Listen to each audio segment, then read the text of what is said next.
चुनाव अच्छा होगा, कोई दिक्कत नहीं, चुनाव अच्छा होगा।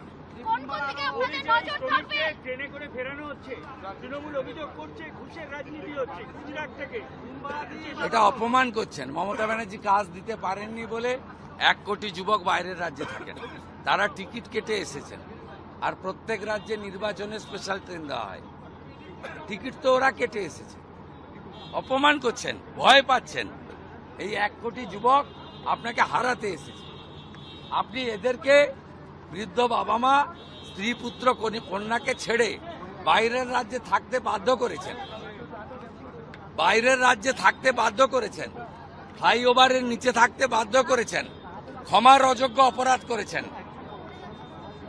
2011-তে আপনি যেদিন ক্ষমতায় আসেন সেদিন পরিযায়ী শ্রমিক নথিভুক্ত ছিল 5,20,000, আর আজকে প্রায় 70 লক্ষ নথিভুক্ত। এর বাইরেও আরো 30-40 লক্ষ আছে নথিভুক্ত নয়। 1 কোটি পরিযায়ী শ্রমিক।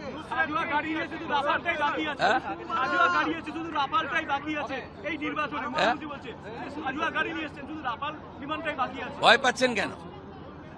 উনি তো সর্বশক্তিমান, রাফাল কেউ রুখে দেবেন? ভয় পাচ্ছেন কেন?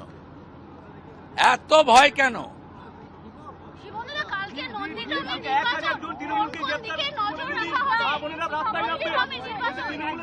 চিন্তা করতে হবে না, নন্দীগ্রামটা আমাকে ভাবতে দেন। हाईकोर्ट ने आज स्टेट गवर्नमेंट को फाइन किया है, बीएसएफ को जो जमीन देना था वो नहीं दिया। फाइन में कुछ नहीं होगा। लैंड सेक्रेटरी या चीफ सेक्रेटरी को अरेस्ट करना चाहिए था। ভোটে জিতলে টাটা কি নিয়ে আসছে না? ওবিয়াস টাটা সহ সমস্ত বিগ ইনভেস্টার পশ্চিমবঙ্গে আসবে। সমস্ত রকম উড়িষ্যার মতো, মহারাষ্ট্রের মতো, গুজরাটের মতো আমরা সুযোগ দেব।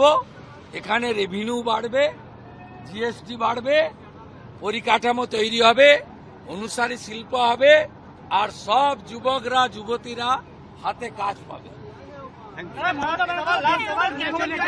ईवीएम हैक करके आप लोग वोट पे जीतेंगे, ईवीएम हैक करके बीजेपी उसका इलाज का जरूरत है। कृपा करके रांची जाइए। ममता बनर्जी को डोर टू डोर कैंपेन करना पड़ रहा है, क्या बोलेंगे? हार जाएगी।